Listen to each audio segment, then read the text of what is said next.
Oh, what up, bro?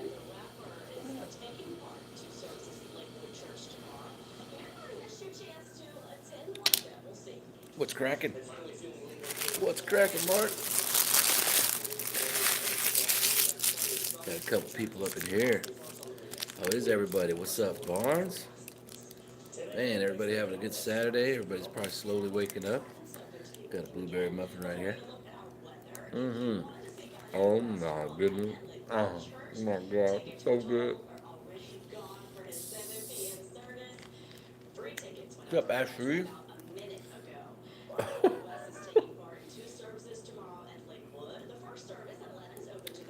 I think that's going a little overboard, Ashley. Anyway, so what's everybody up to today? What do you got planned? Mark, Barnes, Ashery. What do you guys got going on? Thank you, Mark. Thank you. World best mac and cheese. That was good. Nom nom. Yeah, Danielle's sleeping right now, and I got here last night. Her dad came. Let me turn this TV down. Hold on a second.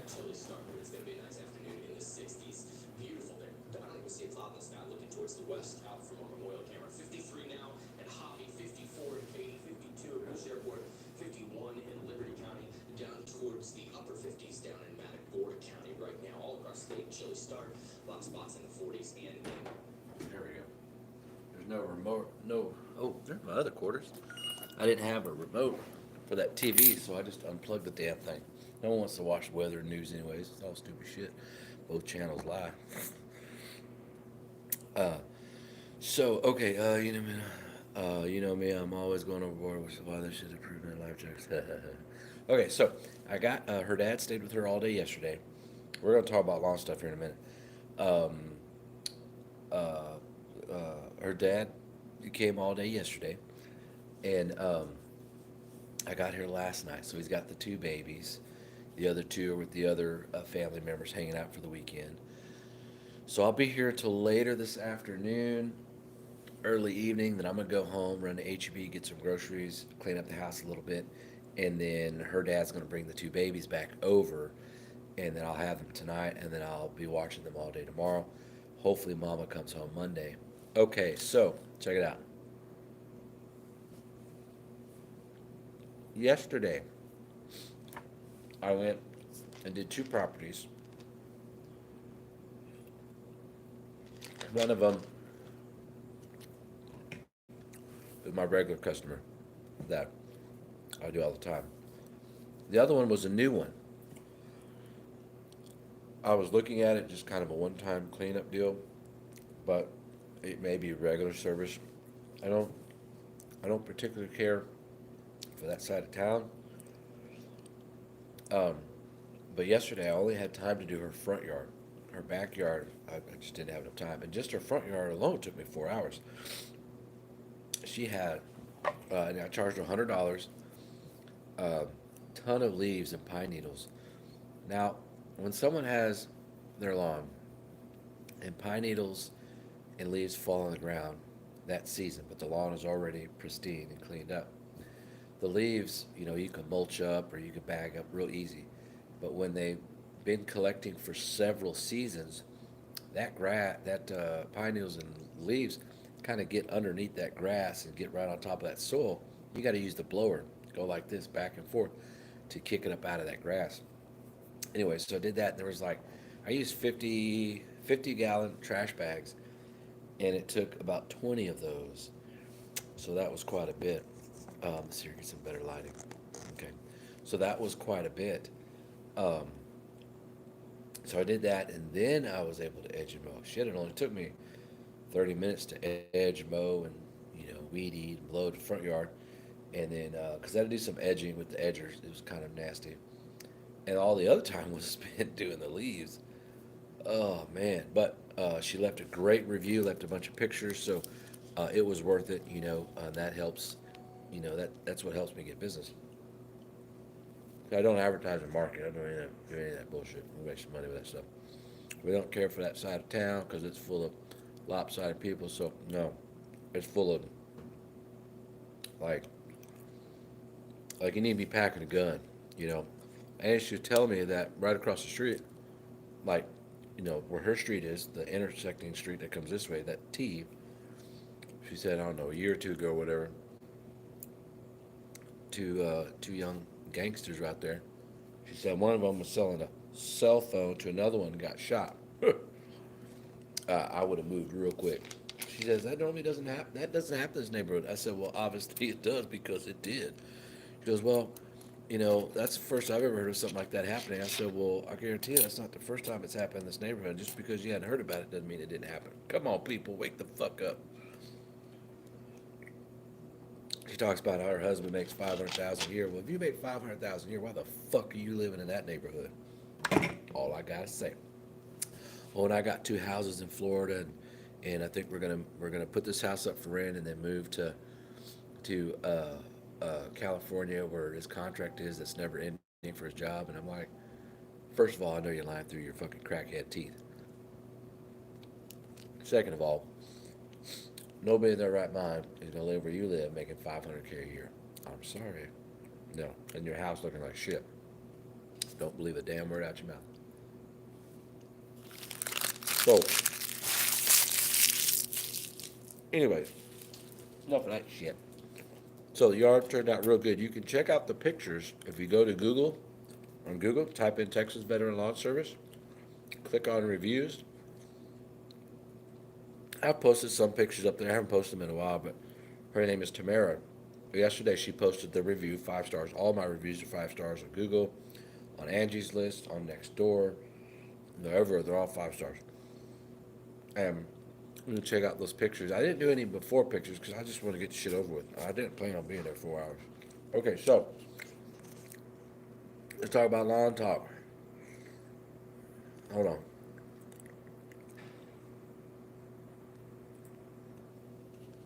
I don't tap the trimmer line, be sure. Okay. All right. So here's what I was thinking about next year that I want to do. Everybody knows I work by myself.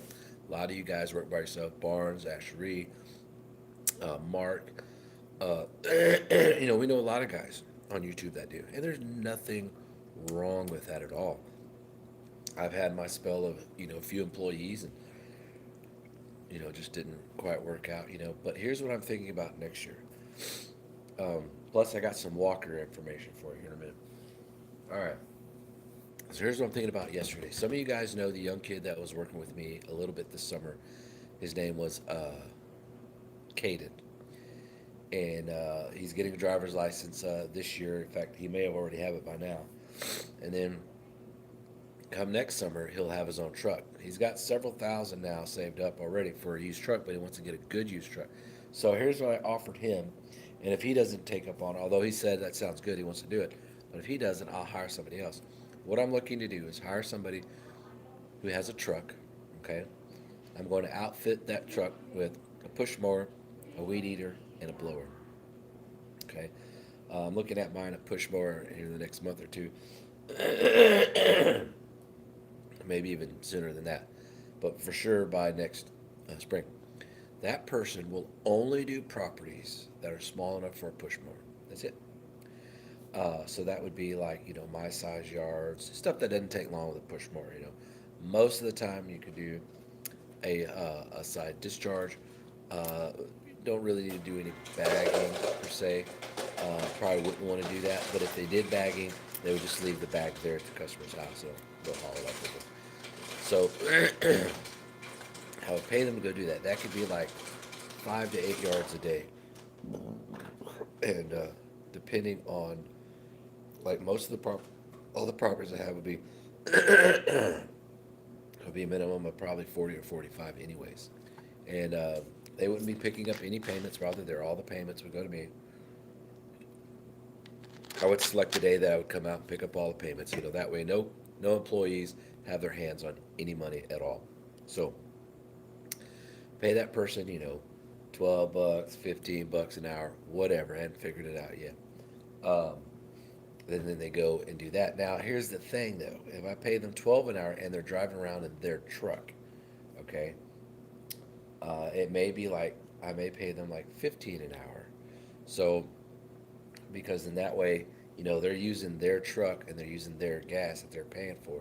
Because if I paid them 12 an hour and they're out there driving around, it'd be like making, 10 or 9 an hour after, they put gas in their truck, and I don't think that's right. So I may do it like 15 an hour, but leave it to like 5 or 8 lawns a day, um, and then that are, good size for a push mower. Well, not a lot of work, very easy.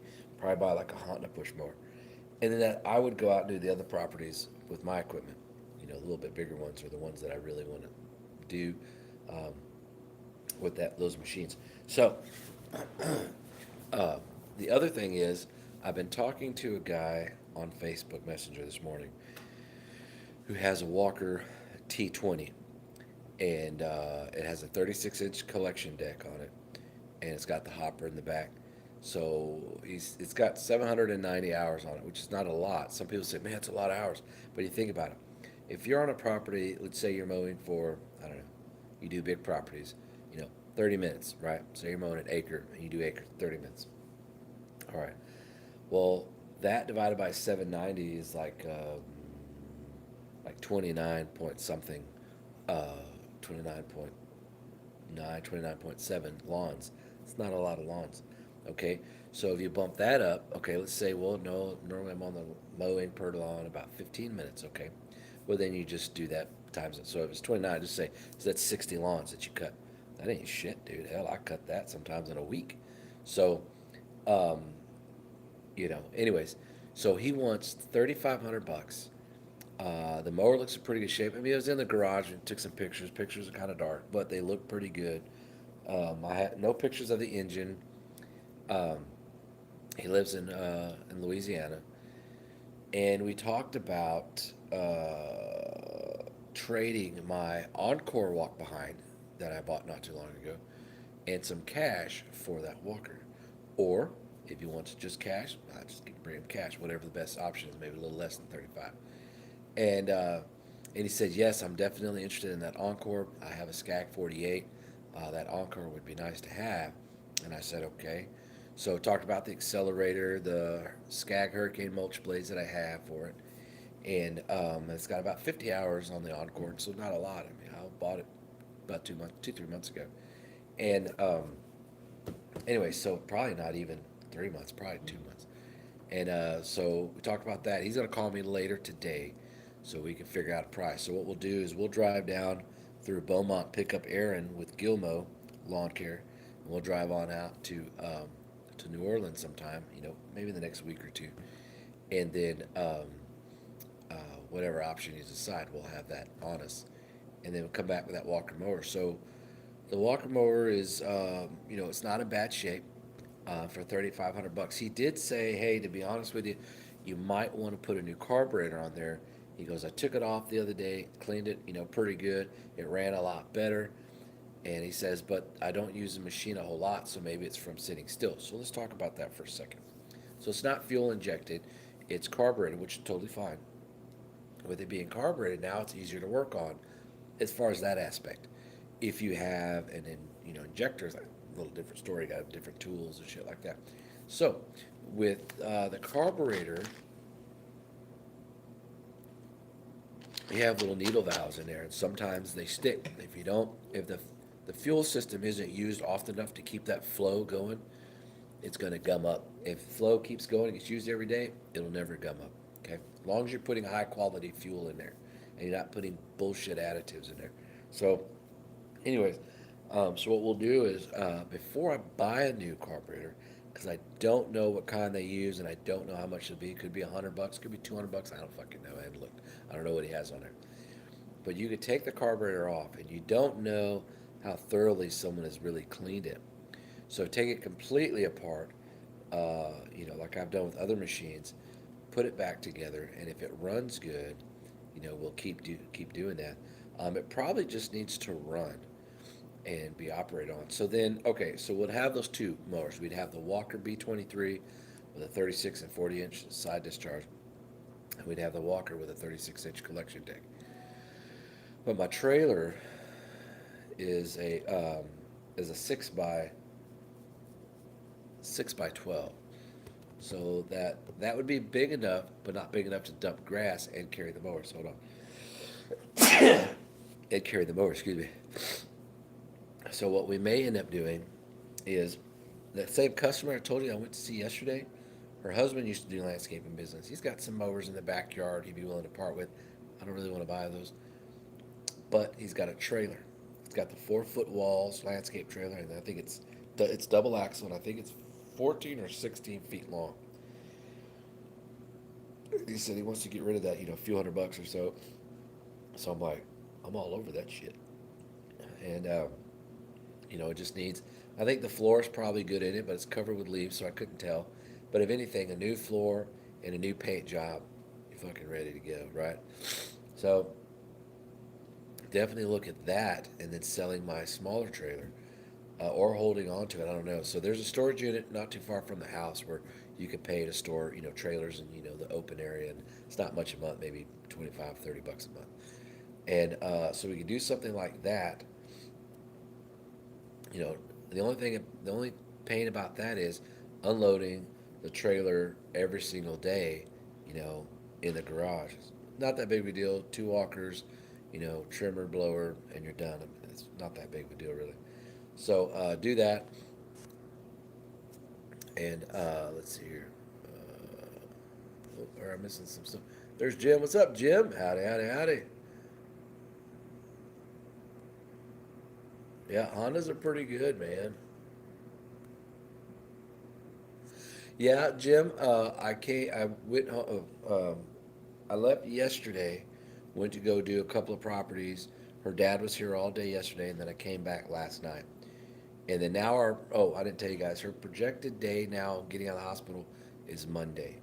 Was going to be today a tentative plan, but she was just too weak, not enough, moving around and staying awake on her own. So we're hoping to do some of that today, tomorrow, and then possibly a whole Monday. So, but she's talking a lot. She's, sitting up a lot, conversating a lot, doing her phone a lot. So she's moving, which is good.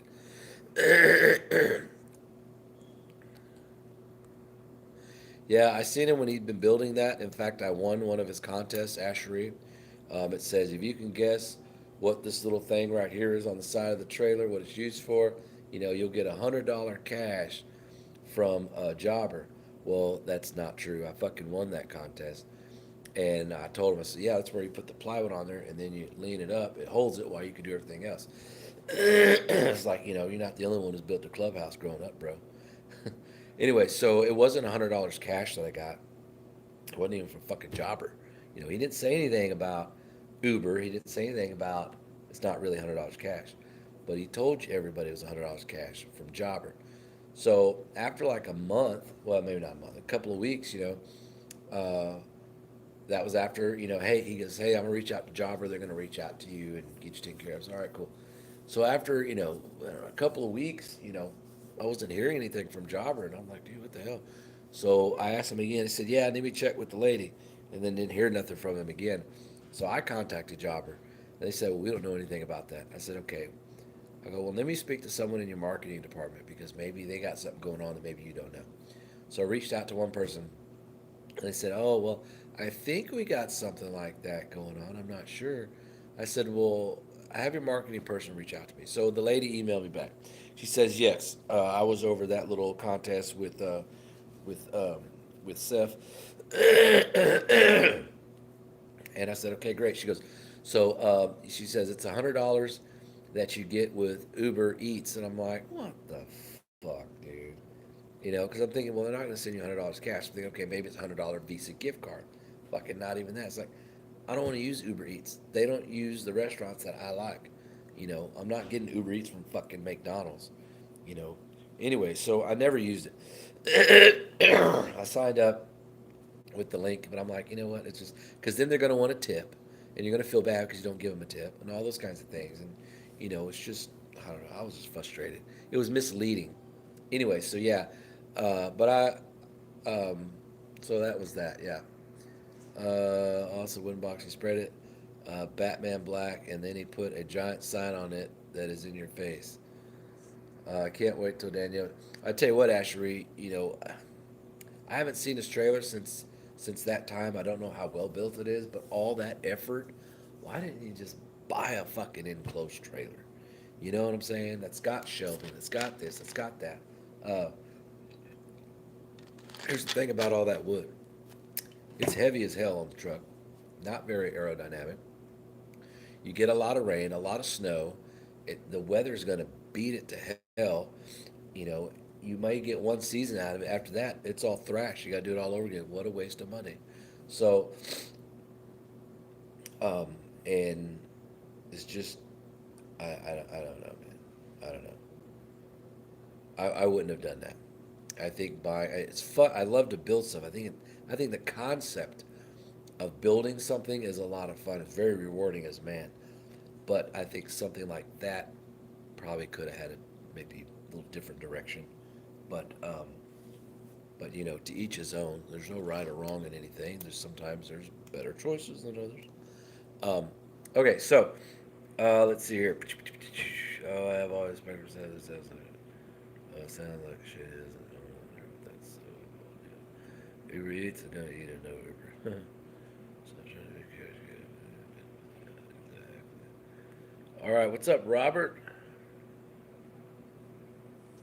Yeah, I didn't. Well, it's like, why would Jobber, do a deal with Uber Eats? Why don't they just cough up, $100 Visa gift card for this little contest um, that? Cause see, they're trying to promote. Here's the thing, okay, and here's how I'm looking at it. Seth, does a lot with Uber. I mean, I'm sorry, does a lot with Jobber. And back when he was doing the commercials, Jobber was paying him, I think it was $150 per commercial, because they reached out to me too. This was earlier, this was in the prime time of the summer season. They reached out to me and said, hey, we're running a campaign, and we are reaching out to several lawn care channels, and we'd like to offer them 300 bucks if they make two commercials. And I said, oh, okay, I'm a little interested. So we started talking back and forth, talked over the phone and emails and stuff like that with the guy who was kind of part of that program, running it with for Jobber because he works for Jobber. So the deal was, if you make us two commercials, we'll pay you $150 each. One of the things you have to say in your commercial is, I have teamed up with Jobber, and we're da da da da da da da da da da doing all this different stuff. You know, talk about the features and benefits of what Jobber offers, and it was a good plan, and I liked it. And I liked the fact how they were wanting to pay the people to do these commercials instead of, oh, we'll give you a percent off. I'm like, that's that wouldn't really. Although you did get a percent off of your membership as well. And if you want to do the commercials, the only way you get paid is if you became a paid member. So, you know, the way it worked is because you signed up for the software, you know, they can make that money back and use that to pay you. So I'm getting paid back with my own fucking money to do the commercial. So it was very brilliant, actually. And Jobber's a great software, dude. They're constantly evolving. Their customer service is phenomenal. This was back in February, actually. I'm sorry, at the beginning of the lawn care season, because it all happened when Danielle got sick, and it was in February. And I had signed up. It was like beginning of February, so she wasn't quite diagnosed, but she was getting sick. And I said, hey, I corresponded with them back and forth. I said, when she was finally diagnosed, I said, I just don't think I can, help you guys with your campaign. I'm going to have to pass because, my wife was just diagnosed with cancer. I'm not going to have the extra time to do these commercials for you, although I would love to do it. They said, okay, no problem. And I said, would you be interested in possibly down the road when things settle down of me doing different uh, videos on how to do different things with Jobber, this, or, doing invoicing or doing estimating or doing blah, blah, blah. I've done some of that with Yardbook, but that was on my own with Yardbook. Yardbook never knew I did that right. And I only did a few. videos, but a lot of people said, dude, watch those. Can you please do a video on this? Please do a video on this, and this, and this, and this. And I just never had the time. And anyway, so, and I didn't use Yardbook enough to do all video on all those other features. I could. That'd be a great way to learn, but I only used it for two things. That was it. So, and with Jobber, they were saying, yeah, we saw some of those videos and we are definitely interested in working up a plan with you on that. And I said, okay, great. I'll chat with you guys later. Anyways, we conversated one more time, the middle of the summer. That guy reached out to me and asked how things were going. I said, well, things are, pretty bad right now. And he said, okay, well, when you get ready, just reach out to me. Their communication was really good, super nice, So I think Jobber's a great way to go. And but so anytime you hear say like Jason Creel with Lawn Pros, or he's from Alabama, Jason Creel. Every time you hear somebody saying I've teamed up, you can bet 9 out of 9 times you're getting paid, and there's nothing wrong with who the hell doesn't want to get paid.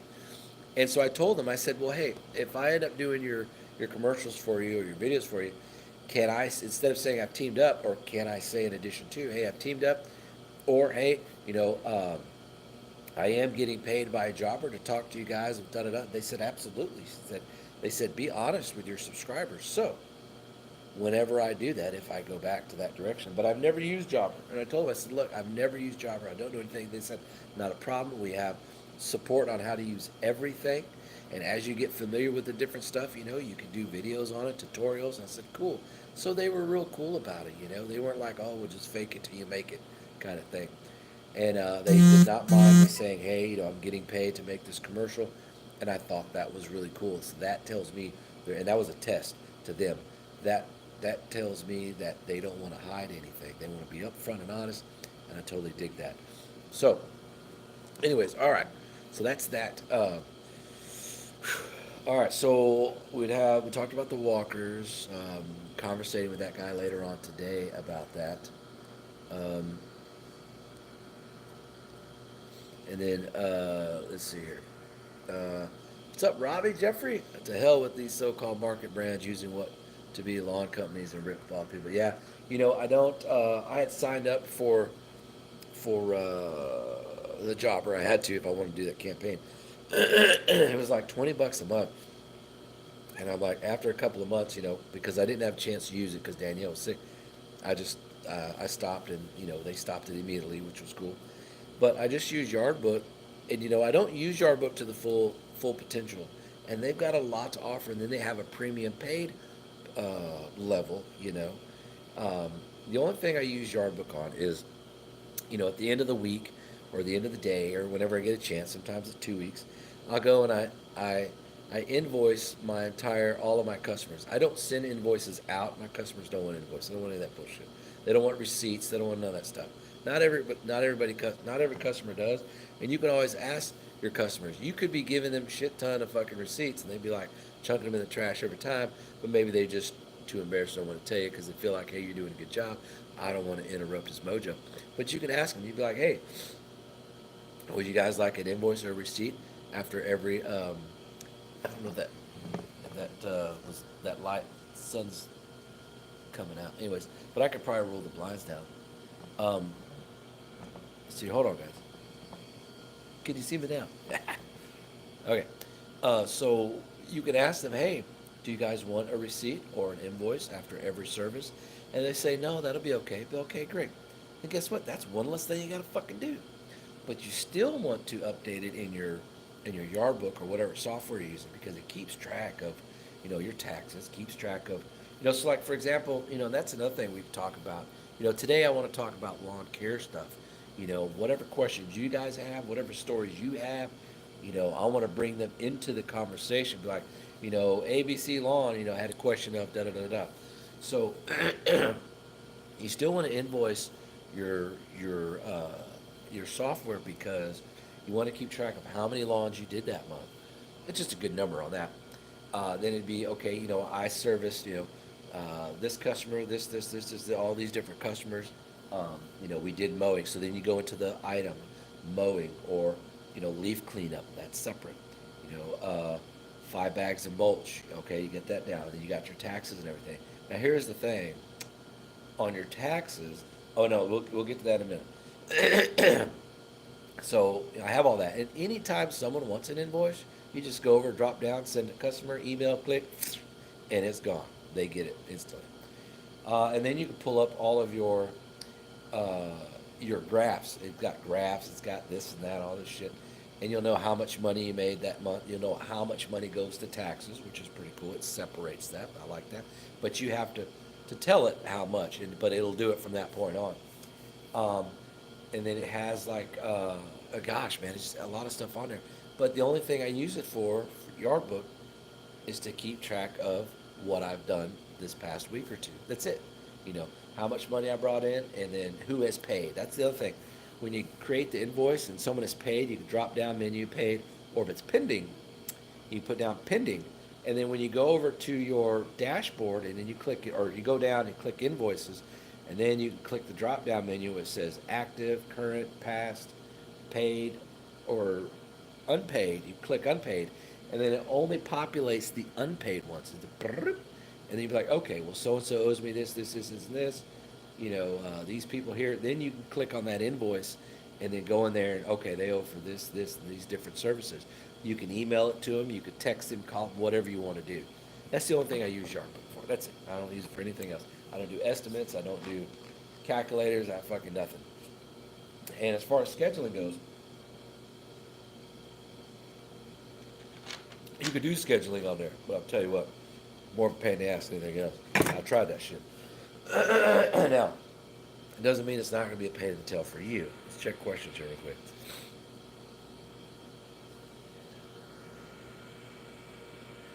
Actually, you don't even have to have a YouTube channel to be in the Echo UAG program. They have some guys that don't have a YouTube channel and been there now 2 years. But yeah, they don't really want you saying anything bad about the Echo product. That's true. That is correct.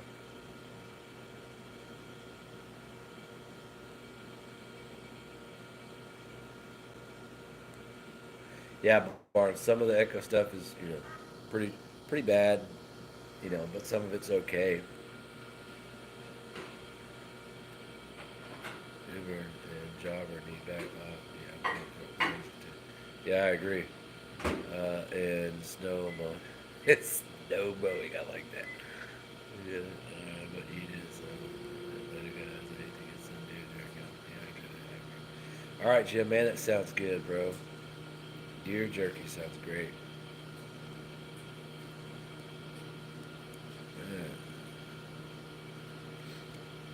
Yeah, yeah, top notch. Brian does use Yarmouth. Okay, so and then all right. So on the scheduling, when you make the scheduling in Yardbook, you have to go in there, and it's hard to find. Like if you want to print it out from that software, you have to get to the month section, and it has the whole month on there. Okay, and then you select the month, and I don't know if it'll have the days in each box. I'm not sure. And then when you want to create a work order or an appointment or whatever it's called, well, a work order and a task I think are two different things.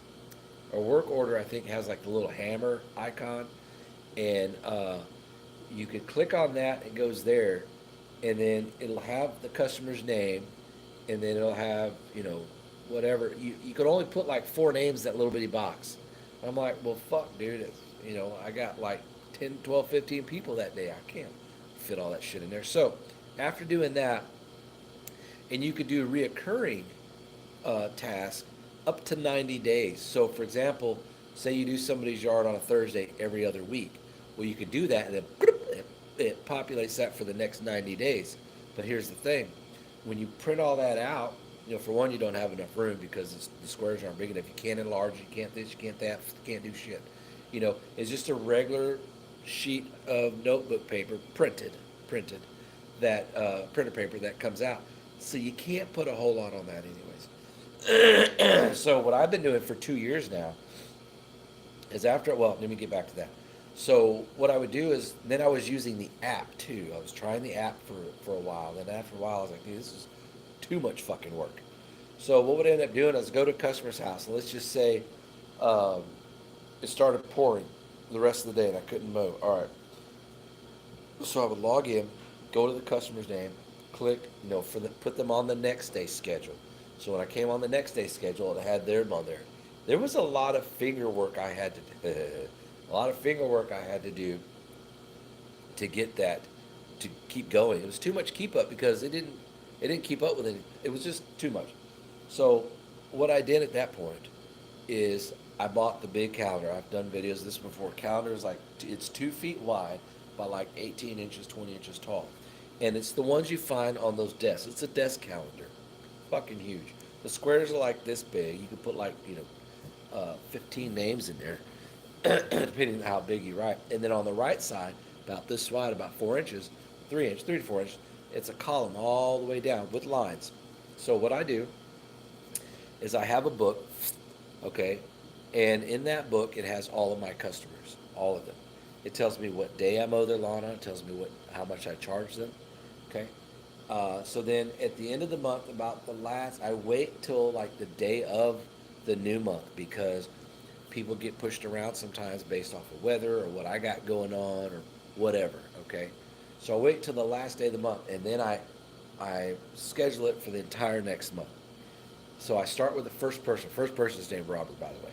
So I'll go to him and I see him. And it's on Mondays. All right. So then I would put if it's every Monday, whatever. I'd have that on there. So then I would go on the calendar, and let's just say the first is on a Monday. Before I write his name down, because during the summer he's every Monday. Into the fall, early spring, it's every other Monday. So I look at the last time I mowed his yard. It says Monday. All right. Well, then I go Monday. Maybe I didn't get to it till Thursday because of rain. Okay. So if I did it Thursday, there's no sense of doing it Monday. Okay, but if I do it Thursday, that offsets everything. But I don't want to wait another week. So what you could do is you could tell the customer, hey, um, I'm making the schedule for next month. I just cut your property Thursday. Monday is too soon for it to be cut, but Thursday starts conflicting with a schedule already had Thursday. So what you could do is maybe go Wednesday or maybe go Tuesday. Are those couple of days going to make a difference? Not really. No. Okay. So just listen to what the customer says. If it says, well, I'll try to, I don't really want to do it Monday, it's too soon, Thursday's too late, then go Wednesday. The following week, you'll hit it back on Monday again. All right. What about your every other week customers? Same thing. You get their name and say it's Wednesday. Look at the last time you mowed their yard. And then if it was a Tuesday or a Thursday or a Monday or a Friday, will determine if you plug it in on that Wednesday on that following week. Or you may have to change it, and then on that following rotation, then you can shift them back to Wednesday again. Okay, that way you're not losing any money, but you're not cutting it too soon, and you're not waiting too late. All right, and here's the thing: I write it in pencil. It's fucking best part. I write it in pencil, so if I get rained out, if I can't get to that property, I need to put it to the next day. I erase it and I write it into the next block day. Now, how do I figure what order of people do I go in? Easy. A lot of people print out all their sheets every day. We go in this order. Fuck all that bullshit, dude. I'm on the go kind of guy.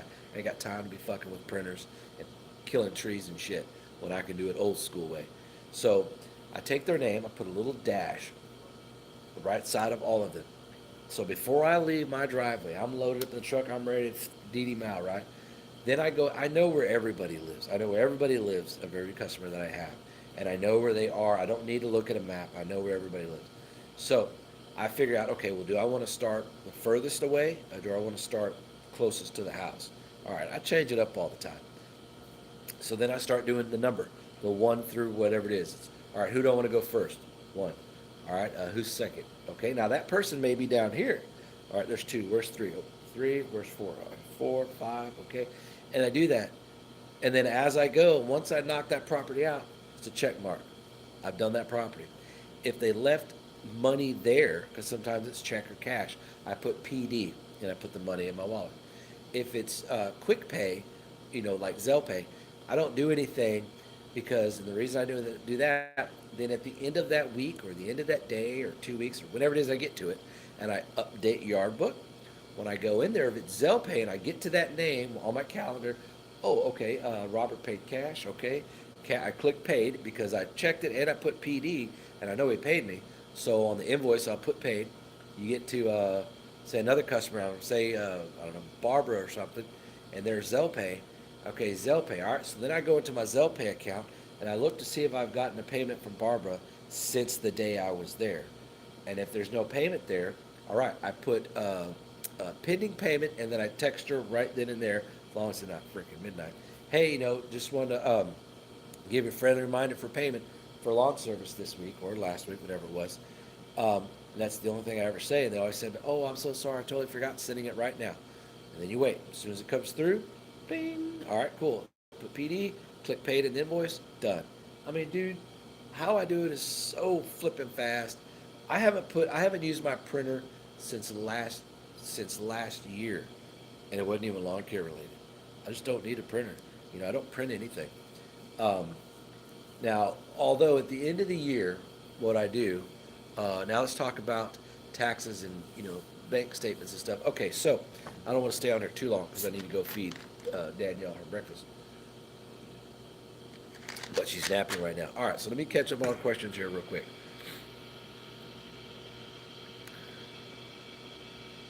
What's up, Brandon?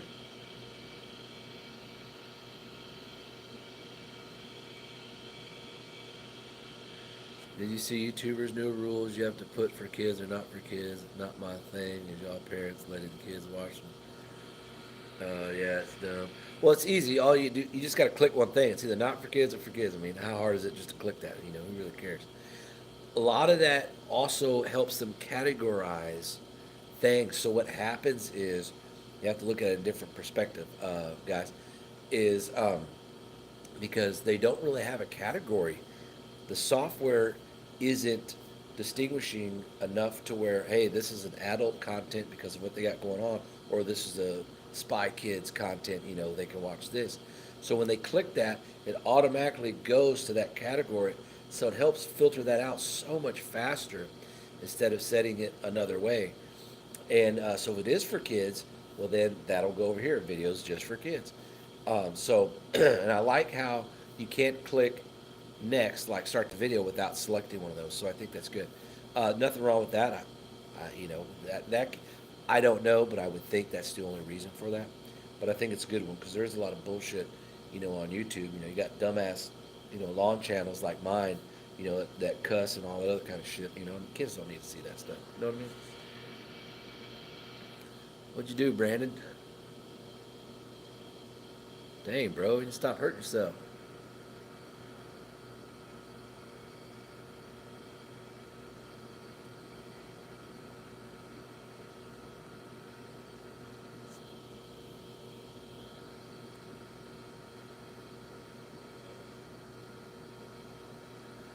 What's up, Johnny? And the other Johnny, two Johnnies, double Johnnies. Absolutely, Johnny. It's been a minute, bro. And you guys write so damn fast. I can't. I gotta like read super duper fast. All right. So if you have two bank accounts, it's a lot easier. If you got one bank account, what you'll have to do is at the end of the year, or you can do it at the end of every month. You want to, because you can use a personal account for your your business. It's not a problem. It just makes it a little tricky. You got to do a few more steps. So at the end of every month, it's easier to do it. If you want to be a procrastinator, wait till the end of the year. That's fine too. But it'll be the same for every month. You want to color code things, okay? So you'll need to write. You'll need to have a legend on every. When you get your first paper of that printout of your bank statement, put the legend there, and you'll need like several different colors of highlighters. All right. So you're gonna put. It's about to get loud as fucking here. Hold on. Let's go find a little quieter place. All right. Oh shit, we're gonna be around all these damn kids. All right. Okay, let's go over here. Hold on. Hopefully the signal will be up. Oh, we got another waiting room in here. See, I don't know why they're in that room. They can come in this room. And here's what doesn't make sense. Now that's a small room I'm in. Look at this room. This room is fucking enormous. They got that 15 people going in the room with loud ass fucking snot nosed kids and everything. Why can't you come in this room? Well, it's because there's no TV. Okay, well, we'll come in this room. We'll sit on the recliner. We'll, look at this fucking. All we need now is some Kenny G music. Da-na-na-na-da-na. It's just me and you and Coke Zero, baby. Come a little closer right now. I'm gonna taste you a little syrup.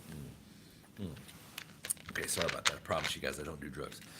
Okay, so, all right, so if you have, if you just want to use one bank account, okay, you're going to want to color code everything. Use highlighters, however many colors, I don't know. You just got to figure out how many you're going to need.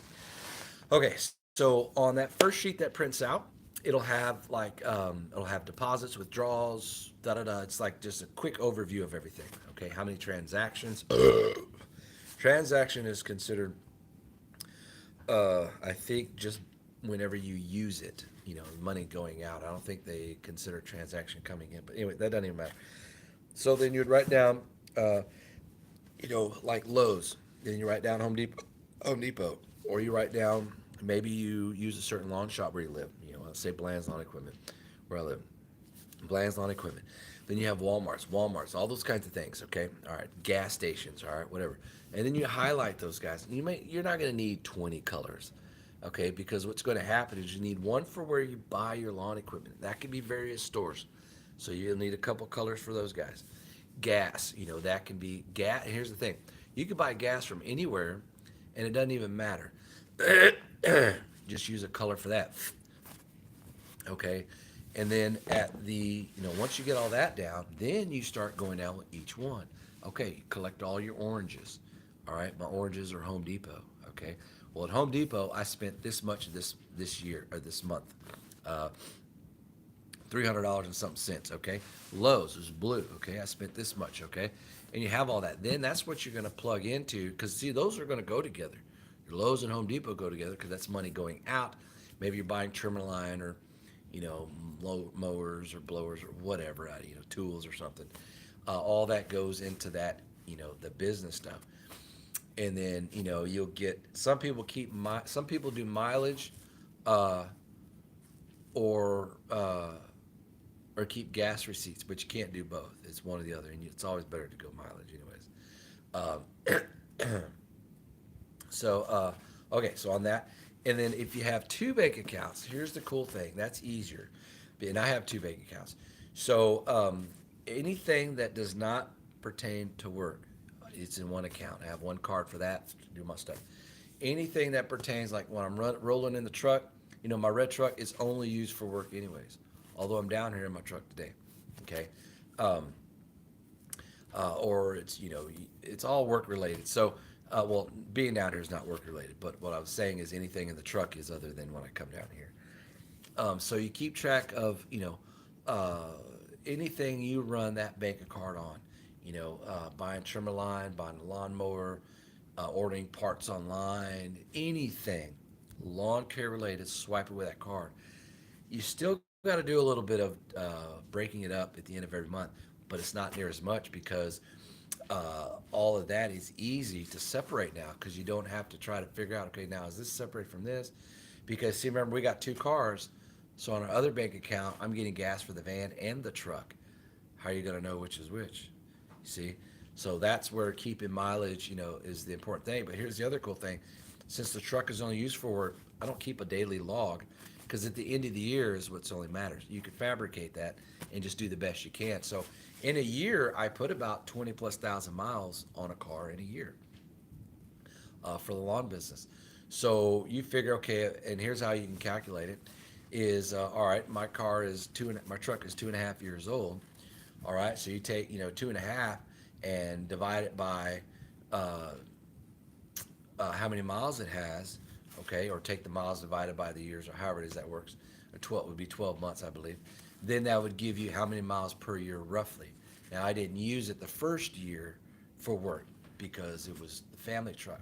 And then I bought that black Lone Star, and then sold the Lone Star, or traded in, and then bought the Pacifica, because we ended up having another baby on top of the baby we just had. And then I sold my old black truck and then decaled the red truck. Anyways, so that's how you come up with that. And then sometimes they want you to have a log, sometimes you don't.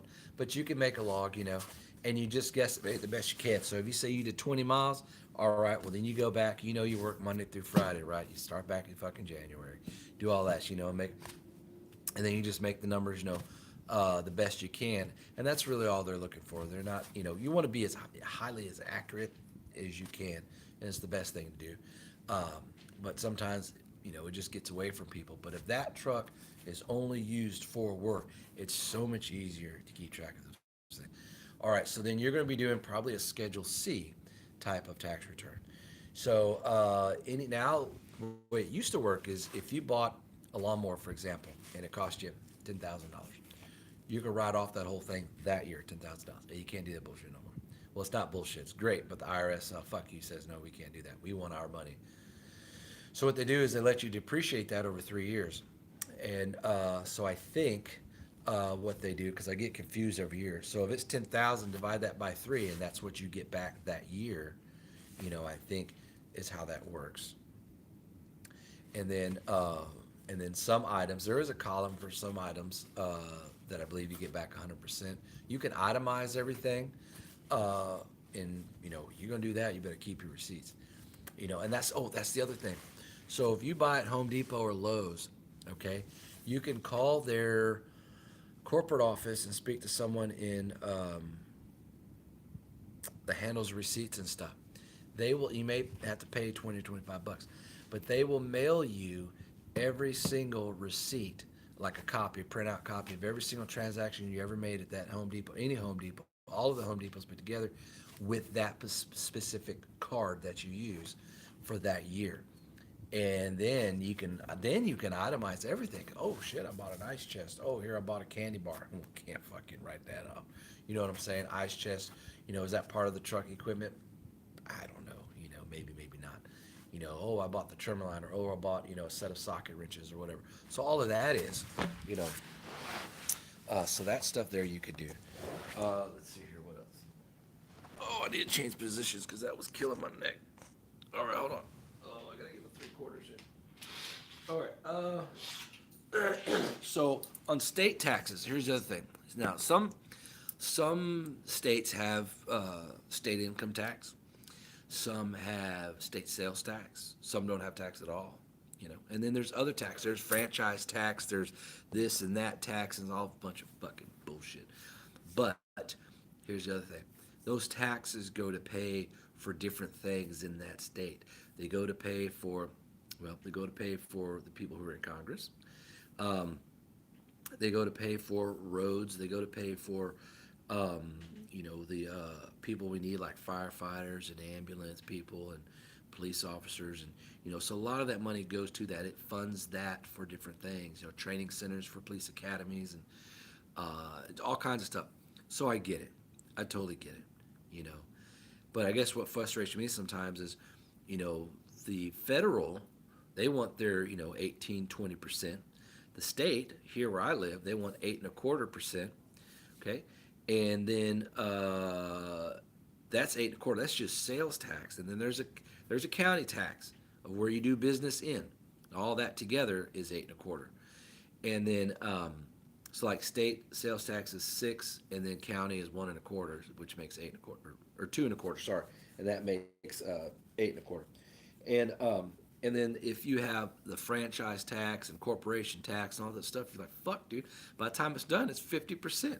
And if you're mowing a lawn at $25, you're paying taxes right off the top. 50%. Okay, now you got. Well, let's make it even. $50. Now you got $25. Well, then now you got expenses. Well, there's another, maybe $10 for that day.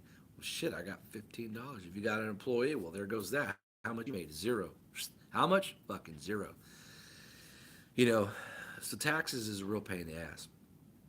So, anyways, that's why pricing. And here's the thing about my beef with people having low. Let's talk about this now. We're gonna change the subject. People having low prices. Hold on. Let me catch up on some people here. People have entered the room. We must leave the room.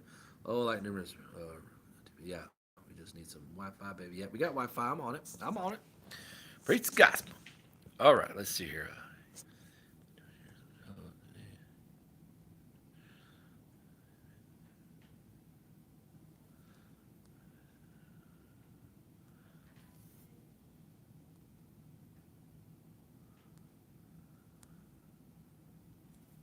Okay, so on okay, so here's how the low price. Now, people, you'll see these videos, and I don't think people, or maybe, well, some do, some don't. have different perspective on low ballers, right?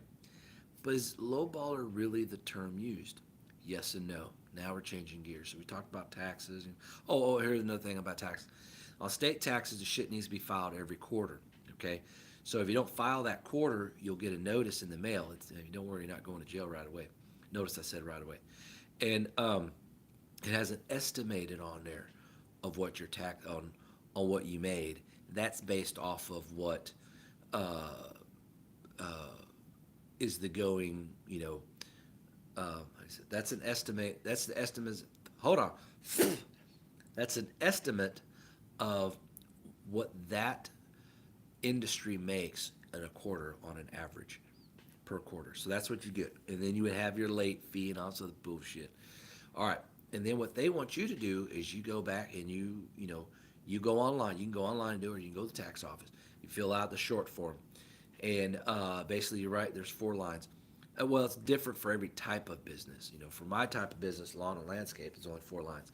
So you have how much your sales were, those that quarter, and then how much your purchases were. So purchases, what they're wanting to know on that is if you're tax exempt, you still got to pay taxes anyways. Well, not tax exempt. Sorry, if you have a tax exemption card, for example, and you don't pay tax on your lawnmower, right away, okay, yeah. But at the end of that quarter, when you write all that stuff down, you have to pay taxes on that.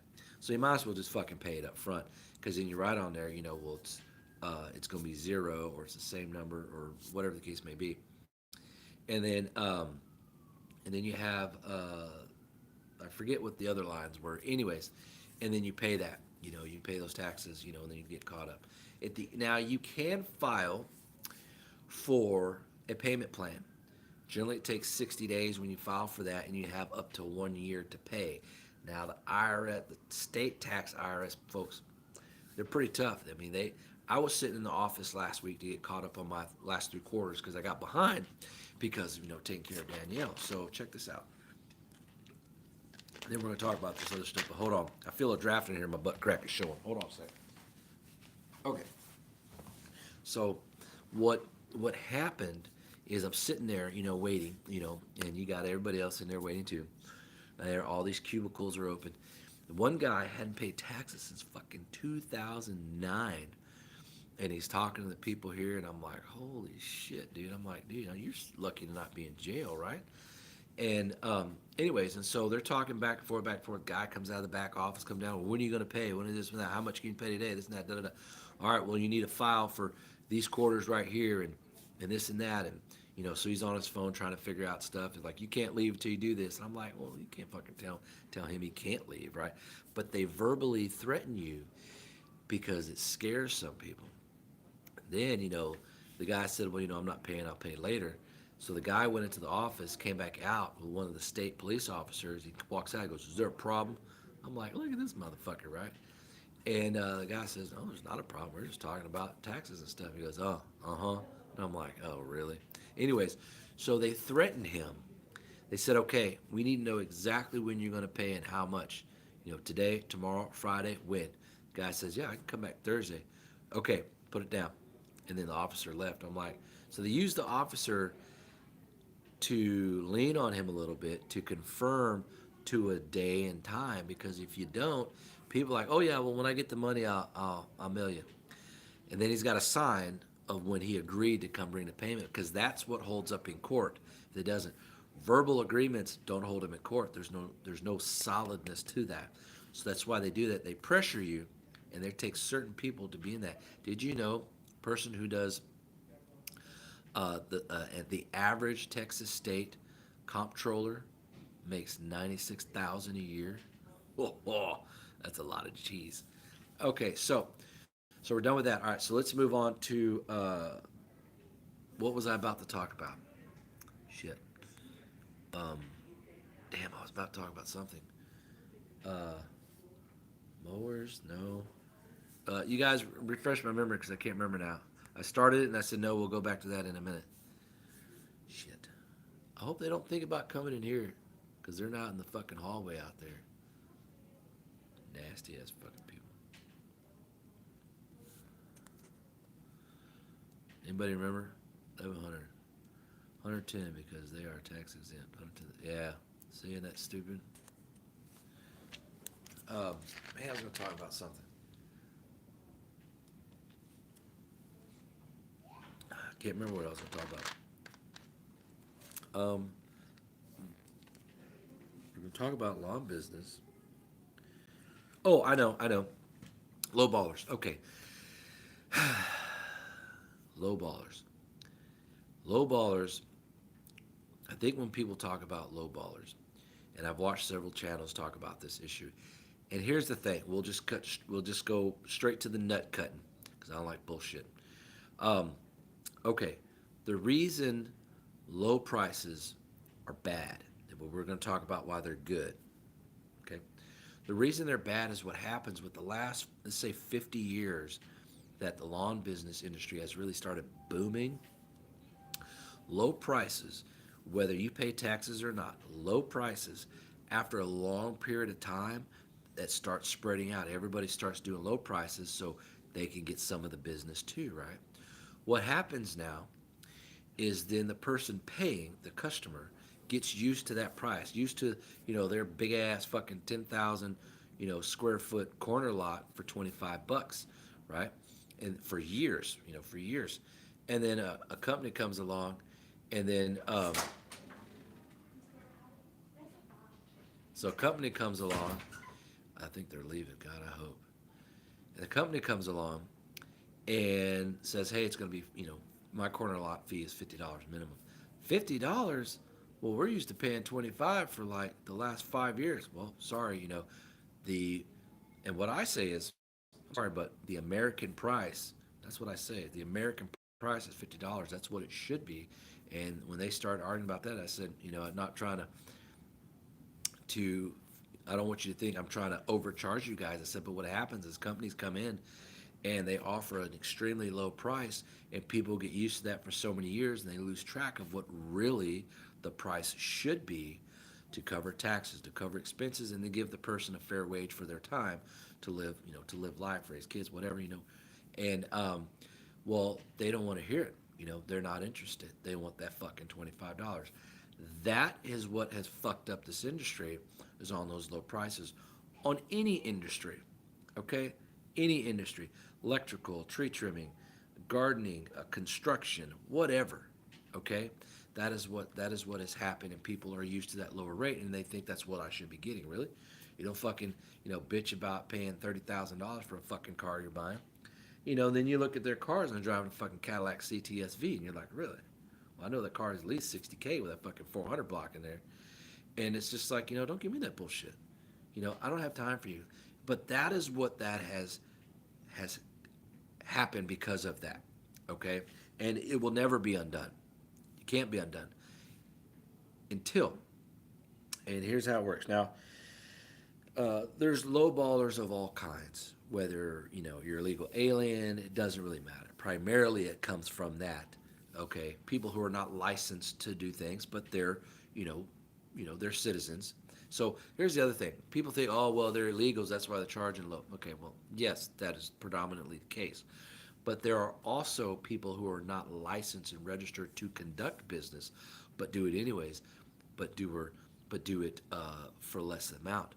Customer don't give a shit. They're not going to get in trouble. They just fork over the money. Hey, I'm saving $300, to have my septic system shit pumped out. Fuck yeah, they don't give a fuck, dude. You know, the only time it becomes an issue is when that individual messes up, and then the customer files a complaint, and then it goes to the constable's office or somebody's office. I don't remember. And then you get fined like a huge fine, and then depending what's going on, you got to pay for damages, this and that, and blah blah blah. So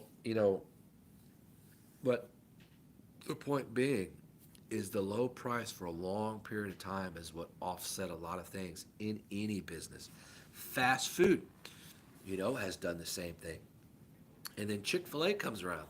Oh yeah, we're gonna charge you $12 for a sandwich, big ass fucking cast iron skillet fries that you can smack grandma with, and you'll get a Pepsi with that. But that's a real price. That's a premium price for a very good quality. All right. You go to McDonald's, and I use McDonald's because everybody fucking knows who they are, and you're eating a burger that you don't even fucking know where it comes from. Fries that you don't even know if they're fries could be genetically made. They do, however, they have been making, not they, but the government has ran tests on numerous things and are currently developing and have made genetically laboratory made hamburgers that you wouldn't be able to tell the difference. Is that fucking crazy or what? So, all right. Uh, so going back to lawn business. Okay, so low ballers. Now, low ballers, the only thing McDonald's is good for is providing a toilet every 10 miles. Yeah. Some may not even be safe to want to sit your ass on to, spend 5 minutes to crap. But, anyways, this video is definitely not made for children. Um, all right, so now back to low ballers. Okay, now let's think about this for a second. Okay, when I started business, a while back, I didn't know where my prices should be. Here's what I had for equipment. I went and bought, I had a $99 Murray push mower, side discharge. I think you could adjust the height a little bit. I had an electric, it was made by Works. I think I bought it at Walmart or Lowe's. Blower, weed eater, and hedge trimmer, or Black and Decker hedge trimmer. And that's all I had. That's what I was doing my lawn with. And then I'm like, you know what? I really need to make some money. I couldn't hold down a job, couldn't do this and that, all these different things. So I said, I'm going to start mowing. Anyways, so make a long story short, I started with basically hardly anything. Uh, you could probably buy all of that for less than $300 brand new, guaranteed. And I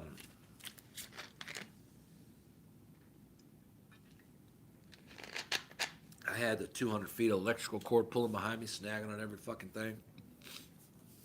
Anyway, so I did run over the cord one time. They cut it, but it didn't electrocute me, thankfully. All right. Um, so when I finally started getting customers, um, let's see here. Asher, weeding prices started at 40. Okay, when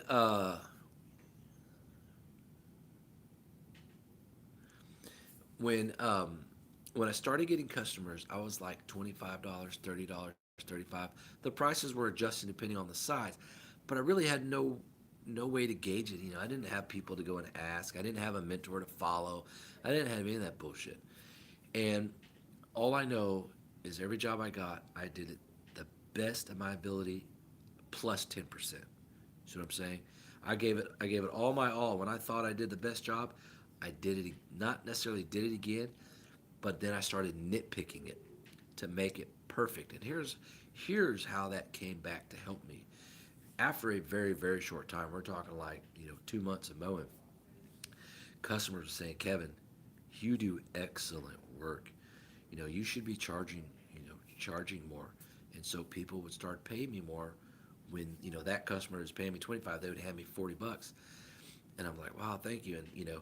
And then it moved on to the next one. Then I slowly went up to $30, then $35. My 40s became the 50s. So over 3 years, uh, you know, that's that's how we evolved from that. So of course, I had a family. Now I wasn't married to Danielle, and I didn't have those kids yet, but I still had my son, and I had bills like everybody else. So those prices came up as my experience got better, my quickness got better, my equipment got better. I started charging more, and so now my prices you know, are right where they should be, and maybe a tad bit higher than most of the people in the area for what I'm doing. But some things may be a few dollars cheaper. It just depends. So the right mower, you could be done mowing a corner lot in 20 minutes. A push mower would take you longer than 20 minutes, or 10 minutes, or whatever the case may be. What I'm saying is some equipment allows you to cut time in half. So should you cut your price in half because you're done sooner? No, not necessarily. All I'm saying is that some projects are more than less than others, but I'm predominantly higher or right at. So, uh, so on the low ballers, I'm thinking of I gotta put food on the table. I don't want to charge $50 because I gotta have this property. I'm gonna tell them $30. And if they buckle a little bit, okay, I'll do 25. Or they say, hey, it's a little bit of yard. I'm only used to paying 20. Okay, I'll do 20. I didn't want to, but I had to because I had to put food on the table. I had to put gas in the truck. I had to go get trimmer line and oil for the the weed eaters, and that's how it started. But because some people stuck to that for years, that's fucked everything else up. So a lot of businesses start out with low prices, whatever it is for that industry. Okay, if it's car painting, Mako does a pretty cheap price. Their products, their quality work goes up and up and up depending on the price you pay. Some people like in vehicle wraps, our minimum is 3,000. Okay, some vehicle wraps a little cheaper than that or more than that. The point is a lot of companies in the industry start lower, but then they move up gradually because they want to make more money. No one wants to start low and fucking stay there, you know. So, but a lot of people do. When you get a lot of thousands of people in that level of thinking for a long period of time, 50 years, 40 years, 60 years, 80 years, whatever, then that screws everything else up, screws it all up. Then the people, the population doesn't know what price to pay. They'll ask one customer says, yeah, I paid $25. They ask the other customer on the other side, no, we pay 50. That customer is going to say, well, shit, I'm going 25. Okay, now let's talk about what does $25 get you. All right, $25, can $25 get you a $50 quality cut? Yes, because like I just said, the very beginning, you want to work as hard as you can and then give 10% more. Okay, my $25 cuts were looking like $50 quality cuts. Well, how do I know that? Because every fucking customer was telling me this. So, but can $25 also be a shitty job? Yep, absolutely. And those are generally the people that have a ton, like 100 of 50 of $25 cuts. Their quality work is going to go down. They'll be excited about a new property, then they're going to quit shortly after. They'll disappear, or they'll pick up a $50 corner lot cut it for 25 bucks for about a month or two, and disappear instead of telling the customer, hey, we underbid ourselves. We really need to be higher. Instead of doing that, because illegals don't care around here. There's hundreds of thousands of people, so why do they need to explain or ask for more money? They just go get another property. And then they get another $25 property. Instead of just saying, hey, maybe on the corner lots we should go 50. Maybe. You know what I'm saying? So, anyways. I should probably go check on Danielle. I'm sure she's probably hungry. Uh,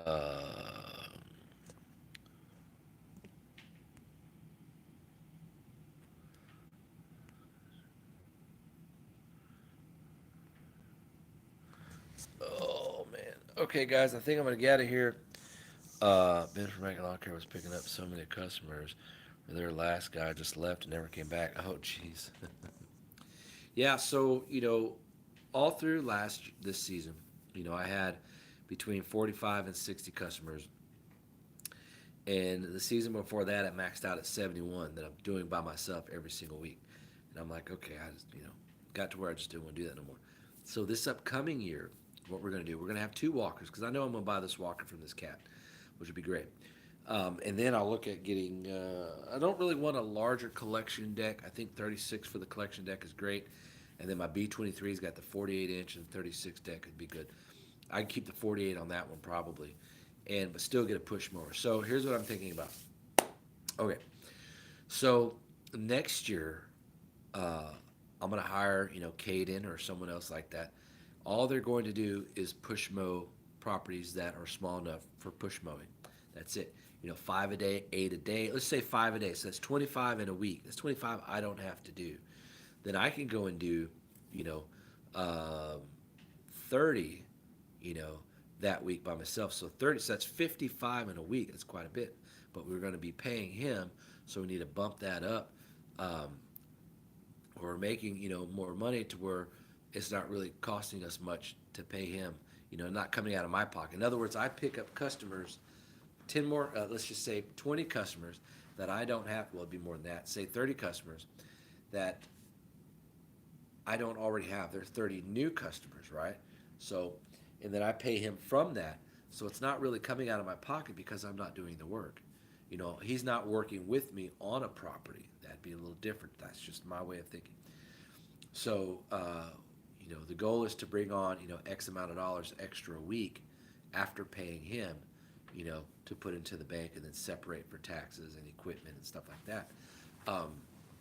It would be great. So Probably get a few more maybe commercial properties. Then I may hire a guy that all he does is big properties, like acre properties.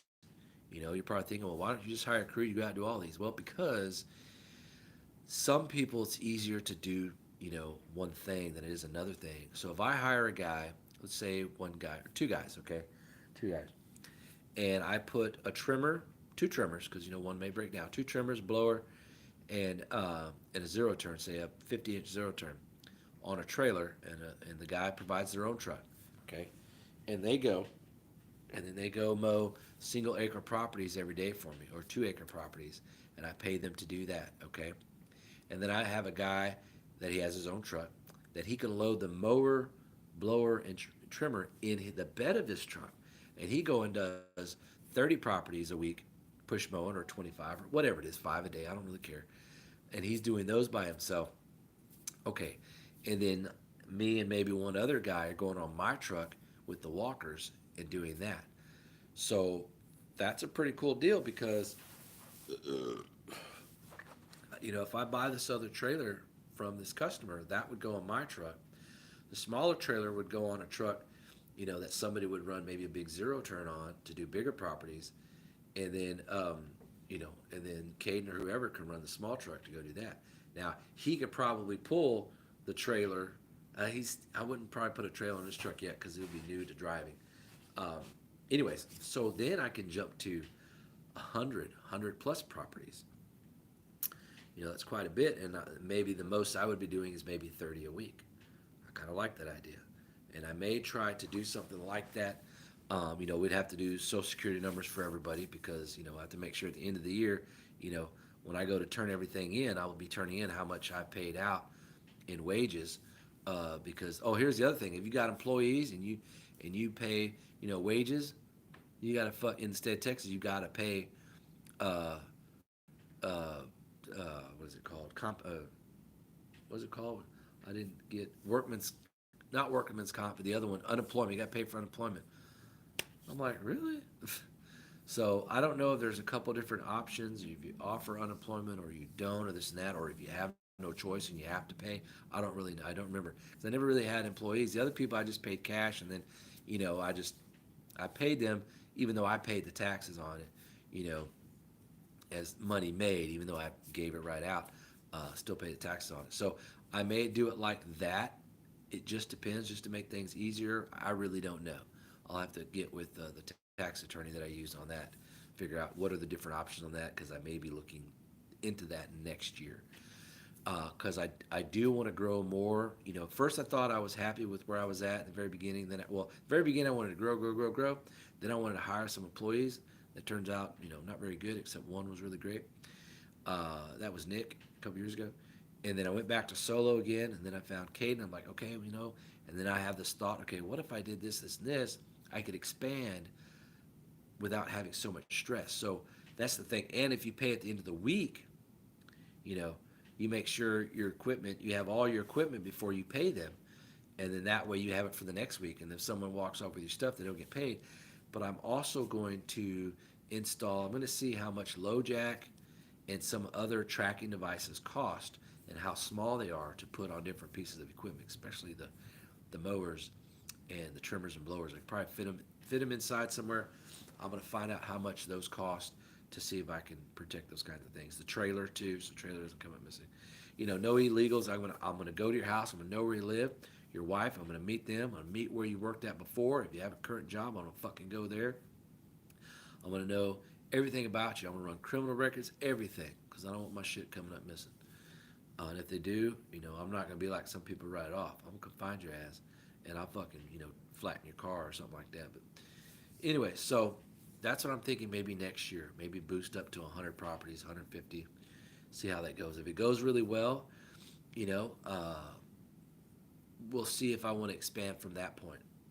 But I could have three. If I would have picked up every property that I received in the last couple of years and kept as regular customers instead of letting people go, I'd have about 300, no doubt.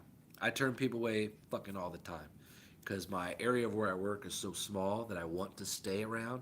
But there's hundreds of thousands of people in that 5 mile, well, yeah, in that 5 mile radius. There's tens of thousands, over 100,000 people right there. So I stayed in a little small area because I don't need to go all the way out here when I can fill my schedule in right here. And anyway, so next year I may want to branch out and make more money, buy a house, those kinds of things, pay stuff off, whatever. So, so if you have your truck or your car or your van or whatever that you make payments on and it's for work related, that's a tax write off. The insurance for that, the insurance for your company, the clothes that you wear to work in, the boots, the socks, all that stuff, you have to itemize it. But it's all tax deductible. But anyways, I'm probably gonna get off here. Let's see here, catch up with you guys. I'm gonna get better. What's up, Cut and Clean? Oh, Andy. Man, I hope you guys are doing okay. I hope your boy's doing good this weekend.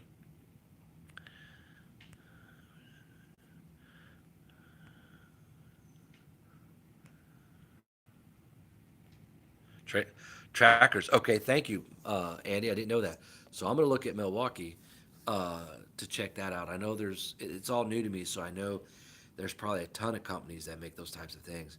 So I want to find out how small they are, what can I put them in, how do they stay charged on that product to keep it, tracking or how that works. So I definitely want to find out about that.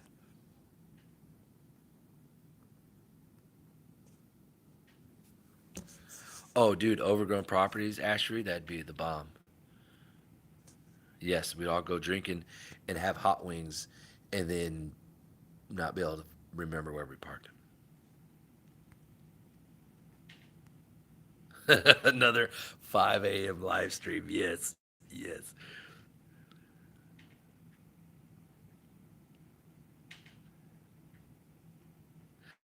That's right. Yeah, and that's the thing, Brandon. I don't want to, I don't mind staying solo. And even solo, you can have a boatload of customers. You can have 100. But here's the thing: if you have 100 of the right properties, it's easy for you.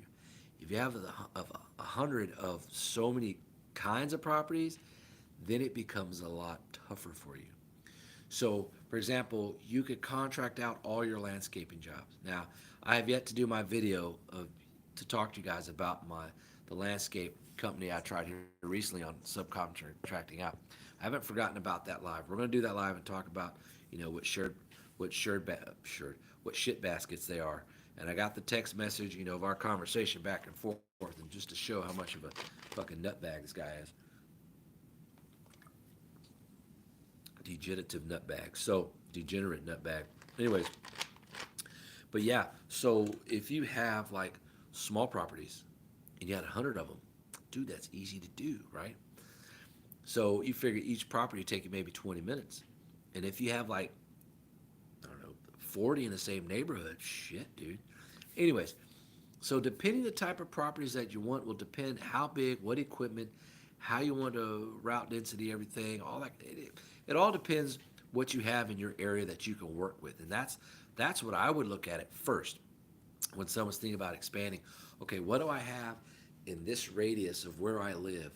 What is offered to me in this map area?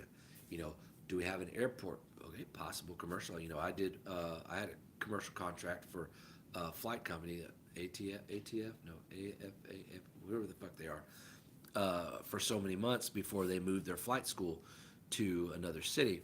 But I was doing the grounds there, mowing and everything for a short time. I had did a couple videos. They weren't there long, and then they moved the flight school to another town over. But anyway, so then schools. You want to do schools or gas stations or whatever. So sometimes equipment changes. So for those who want to expand, I think sometimes they get a little nervous of wanting to expand because maybe they don't know how to expand, or maybe they're stuck on thinking, well, what do I need, or how do I approach that, and this and that, and those are all valid points. We could talk about that another time, but I think maybe I'm going to try to expand next year because I feel like I want to do more. I don't feel like I'm really accomplishing shit, to be honest with you. Um, I'm accomplishing a lot, yes, because I'm paying for everything underneath our roof. I'm taking care of all the kids. I'm taking care of mama. I'm balancing fucking everything, you know. And I'm doing this, I'm doing that, I'm liking the work, I'm loving the machines, I'm loving the customers. But I don't really feel like I can sit back and be like, dude, that's fucking badass. Like when I did my 3 years of regular army, then a year and a half of reserve, those 3 years, dude, I did a lot of fucking shit. I've blown shit up with C4s, with AT4s, and fucking, tow missiles. I've, spent thousands and thousands of rounds at 50 cal, M556, 762 grenades, which is the M60. Shit, what is that? The M67 fragmentation grenade, I think it is. We did, two tours, flown in helicopters, did all kinds of badass missions, just cool shit. Apprehended, terrorists, uh, I mean, all kinds of cool shit, man. Help establish governments in Kosovo, um, controlled riots. I mean, dude, I did 3 years jam packed of the military. We were probably more active than most in fact, more active, in combat arms than, a non-active unit, but non-combat arms unit. But even as combat arms to combat arms, we did a ton of shit from our division compared to another division. But anyways, um, so I feel like I want to do more. I want to accomplish more. What are those goals? Fuck, I have no clue, dude. I don't really make goals. I just know what has to get done, and I fucking do it. Is that a way of, subconsciously making goals? I don't fucking know. All I know is I want to do more. You know, I want to have maybe a bigger shop, instead of a garage. I want to have more machines to play with, more workbench, other things. I want Danielle to have more things. I want the kids to have more things. Things, that's a loose term. It could be anything. Maybe some clothes, maybe more school activities to do, things like that. That's what I mean. I don't mean like more things like shit ton of more toys or anything. Who needs that? But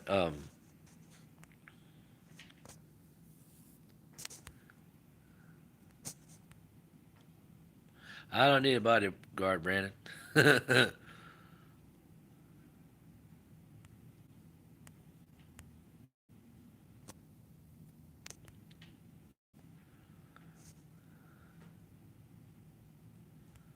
Nope, not at all.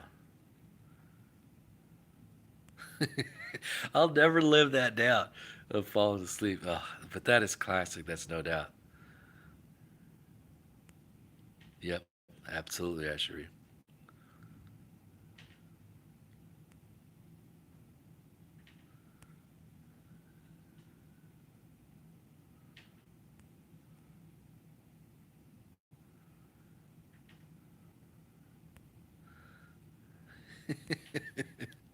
You guys are crazy.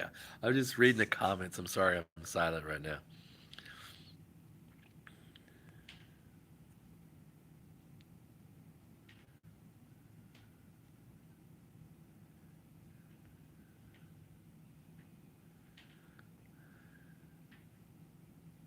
Thank you, Brandon. It's been a while. Uh, yeah, I don't know if you were in the service or not, and if you told me before you were, I apologize for forgetting. That happens a lot. Um, until I talk to you a lot, then I'll know. Then I won't forget that. But yeah, the 240. That when they did away with the M60, and there's a few units that still use the M60. Mostly they're the aviation units. But most of them are going to 240s. But anyways, I think the crossover now is permanently 240. They may have phased out the M60s, but anyways, yeah, the 240 we used a lot, and then the saw, we had the saw, which used the 556. Um, I liked. I can't say I had a favorite between the saw or the 240 because you got the firepower, you got the hitting power of the 240, and then your rates of fire, which is a more distinctive sound than the saw. But the saw had a higher rate of fire, 1,000 rounds in a minute. The 240 I think was like seven something, eight something. And then you got the 50 cal. In fact, a lot of you guys probably don't even know this. The 50 cal is the only weapon that, let me back that up, is the oldest weapon in the Army's inventory still used today. And other branches use the 50 cal too. The Marines use 50 cal. A lot of other branches. I think all the branches use 50 cal somewhere in their arsenal. So yeah, it came out in 41 or 43, 42, right around in there, but World War II. So imagine when you're seeing a Browning 50 cal out there, that was one that was probably used back then. Crazy. 500 pounds of recoil in that some bitch. The Mark 19's got 500 pounds of recoil too. That's a, for you guys don't know, that's 30 or a 60 millimeter. Brandon, refresh my memory. I think it's a 60 millimeter grenade that the Mark 19 uses, or is it 30 millimeter? I can't remember. You get the guy.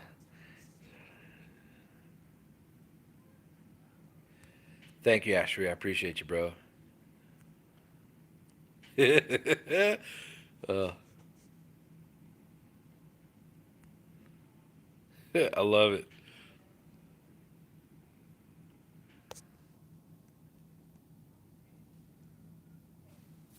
Yeah, 50 cal. 50 cal is crazy because here's something to tell you guys. The power. Well, 50 cal is like this big. It's like about 7 inches tall. There's all kinds of rounds for the 50 cal. There's like 8 or 9 different rounds, and you got like a 50 cal can be used for direct fire and indirect fire, which is pretty cool because it has you can lob it out, because the distance on that and the air velocity of a 50 cal.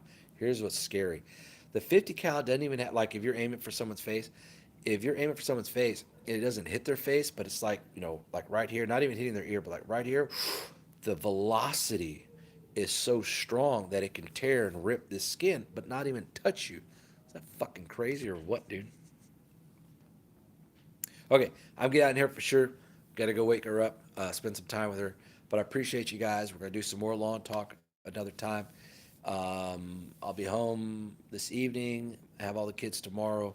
So maybe tomorrow when they're taking a nap, might be able to chat, but it won't be for a long time. I won't be able to chat for a long time. One of them, Casey, sleeps for 4 hours, and the baby sometimes 30 minutes or an hour. I don't know. But I got a bunch of videos I need to catch up on. Maybe I can do some of this week. I don't know.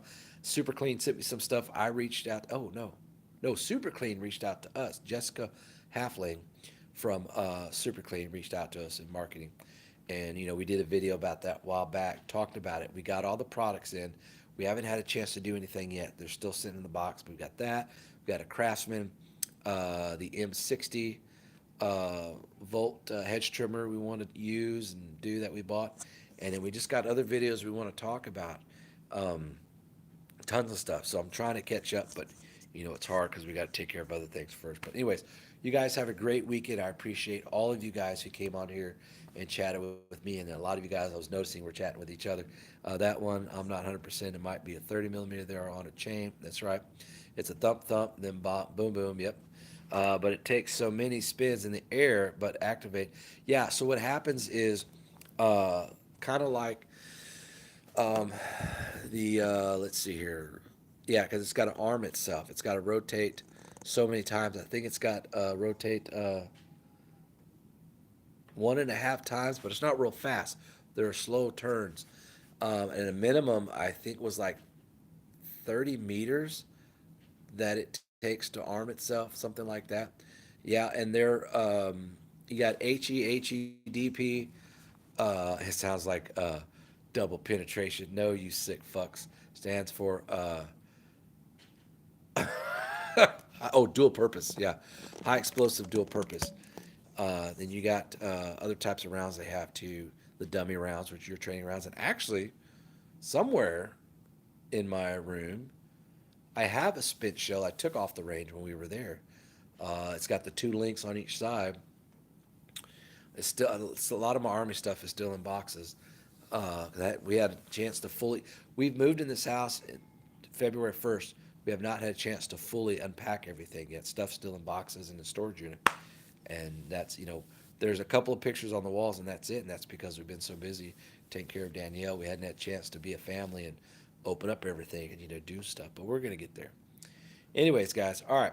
So Brandon, I appreciate your input, bro. Ashery, Jim Barnes, Andy with Cut and Clean TV. Uh, let's see who else was on here that I don't remember. Johnny, both Johnnies. Uh, all three Johnnies. Yep, there's three Johnnies on here. Two Johnnies on here. We have, let's see, I'm going back here. Might have missed somebody. Let's see. Might have been everybody, actually. Do, do, do, do, do. Yeah, it might have been Jim, yeah. Okay, so you guys have a great weekend and be productive. Find something. Ashery said double penetration. Um, find something cool to do today at home. Maybe fix something. If you have nothing to fix, break something so you have something to fix. Just don't tell your wife I said that. Um, be a positive individual. We got enough shit bags out there.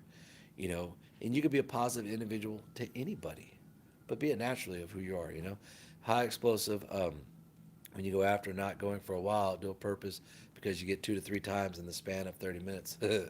Yeah, the blast radius is like 15 meters, with the HEDP, I believe. But yeah, so back when I was at Fort Campbell, and we had we had Mark 19 and 50 cows, but we didn't have a tow range, so we couldn't do tow tables out at Fort Campbell. So instead, we went to Fort Knox, Kentucky, where we did tow tables. You could fire, because you had ranges that were just long ranges, and you could fire a tow missile out there. And so, Ashery, you'd like this because you like all kinds of high tech stuff. Type in tow two tow missile and TOW and then two tow missile, and you'll like that. You'll see a T-72 being blown up and some other cool shit. It took place of the Dragon from Vietnam. The Dragon only had, I think, 1,000 or 1,200 meters. The uh, the tow had it had 4,000 meters. 3,750 was the maximum effective range. Maximum range was classified. Then the Javelin came out. I was one of the very first soldiers when we came back from Kosovo in '01. Our unit, our platoon, was the first platoon on the division on Fort Campbell to go through the class to be certified to use a Javelin. So I was one of the first people to ever complete that course. I think it was 40 or 60 hours. And I still got that certificate of completion. There was promotional points too, maybe 5 points or 10 or something like that. And one of the first ones to ever, go through the Javelin course and then fire javelins, which are pretty badass. So they got a 2,000 maximum effective range. You have top attack and what do you call it? Top attack and direct attack. You can look that up too, Ashery. Javelin missile system, um, ground javelin missile system for the infantry, something like that. You'll see it. Now the Bradleys also have the tow missile systems, but they're wire guided. So is all tow missile systems are wire guided. Stands for tubular abtract wire guided. Hold on. Tubular abtract wire guided missile. That's what it stands for. The two, because it's the second version, has a stands for extensible probes. So that's what happens is you have two extensible probes on the toes. The first one is a pre-detonation where when it goes down and it destroys the tank from the top, from the hull, it softens it up because of the heat that comes. The second one is the penetrating one, comes all the way down, and it'll ignite the inside of that tank up to like 4,000 degrees, plus whatever ammunition's inside that goes off, that increases the temperature too. The Javelin uses a different system. It uses a shape charged cone, and it creates a vacuum suction. So it goes in. Now these things travel. The Javelin traveled, or the tow traveled at I think 319 miles an hour. I think it was 319 miles an hour, something like that. And then the Javelin, maybe it was the Javelin's 300. One of those I think was about 300 something miles an hour, something like that. And anyways, the Javelin is a fire and forget system. It's not a It runs off a heat signature, but it follows a combination between heat, but mainly imagery. And if the image is moving, it'll follow that image, but it's not heat seeking. But it identifies heat signatures. It uses a green lens, which is softer on your eyes, where the tow uses a night red vision, which is a little harder on your eyes because it's hard to distinguish between red and black because they're two dark colors. But the green they use is a lighter green, so it's easier to tell the difference between that and black. Um, anyways, probably more information you guys want to know. But the shape charge is different, so it goes in, seals up the hole behind it, and it explodes through the rest. And again, 4,000 degrees Fahrenheit. Both missile systems can penetrate through 36 inches of solid cold steel. That's fucking nuts. That's 3 feet, dude. 3 feet. What's up, Thomas?